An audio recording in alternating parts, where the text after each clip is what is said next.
Well, she said, do you have any tips on how to cut down on excessive screen time? So she has excess screen time in her life, and she's recognized that it's making her miserable, which is actually the first step, because sometimes we're just so caught up in it, we don't realize what it's doing to us. Right. I see this in my daughter, who's 8.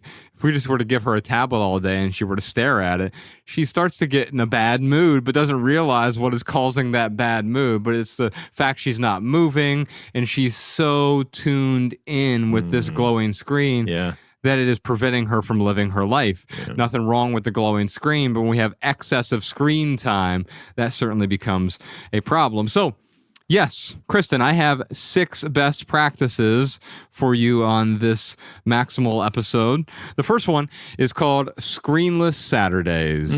Something Ryan and I came up with. Jordan did a great job. He analog filmed a video. Podcast Sean recorded the audio analog as well.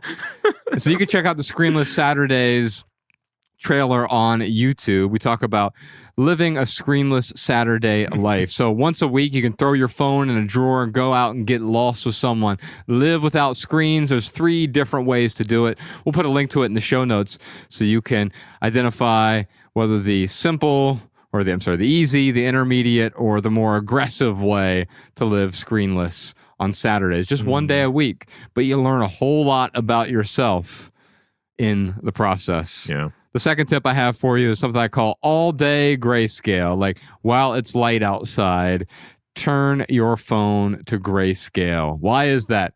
Well, you can do it on any type of phone, iPhone or Android phone. You go into your settings. They don't make it really easy, but just Google iPhone grayscale. You'll find it. It's relatively simple once you have the instructions.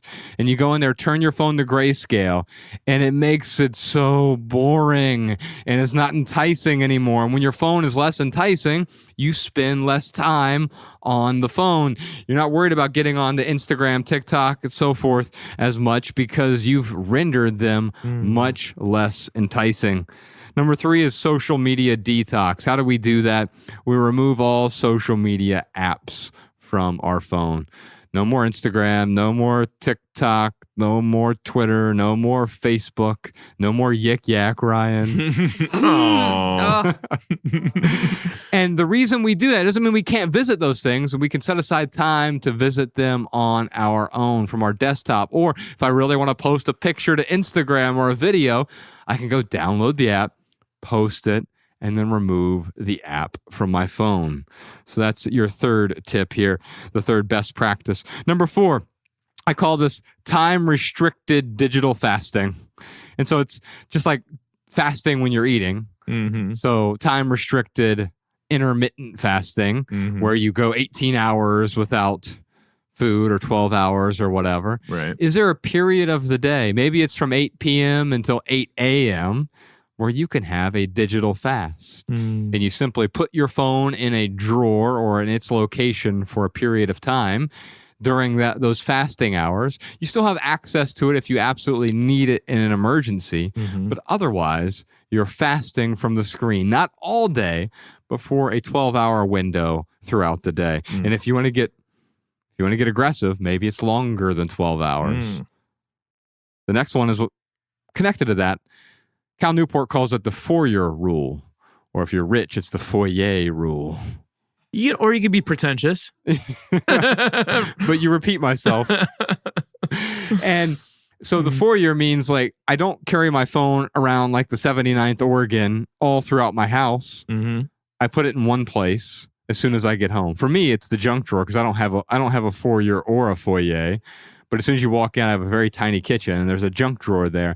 And I'll just put the phone in that drawer, so I have access to it. If I need to make a phone call, I want to send a text message, it's not on the couch with me or at the dining room table with me or in bed with me. I've restricted my access to my phone while I'm at home. I still can use it if I need to, but I'm not pulled around by the tug of the glowing screen. And then finally, the last best practice here is eliminating the top 3 tech distractions in your life. So that could be your television, or maybe it's your television in the bedroom. Getting the TV out of the bedroom radically improves your sex and sleep life. So not having a TV in the bedroom was a big one for me. Not having email on my phone, huge distraction for me, because someone has the opportunity to really mess up my day just by sending me an email that I say mess up my day. It's not like it ruins my day, but now I feel compelled. Oh, I really have to respond to Danny. He said it was urgent, right? Mm-hmm. And so now his urgency has become my emergency. Mm-hmm. And so these tech distractions, for other people, it's games, right? If you have games on your phone, constantly going to the games. Or for me, at one point, it was the news app. That was another tech distraction I had to remove because the news was stressing me out. And so what are the top 3 things that distract you, and removing those from your life? That's one of the great ways to simplify your screen time. I saw a stat. I forget what it was, but it was mind-blowing. The amount of couples getting divorced who cited Candy Crush, like legitimately the game Candy Crush, as one of the reasons why they were splitting up. Not the reason, but like in a list of reasons, Candy Crush was listed in like, I want to say it was 30% of divorcees. One of the stats in Love People Use Things is millennials say, the majority of millennials, so it's over 50%, have texted someone else during sex. Man, I put my phone on silent during sex before because it was going off. I'm like, Jesus, this is distracting. Did you enjoy this standalone Patreon highlight? If so, you can listen to full episodes of the Minimalist Private Podcast, available exclusively on Patreon. Visit patreon.com/theminimalists or click the link in the description. Your support keeps our podcast and YouTube channel 100% advertisement free.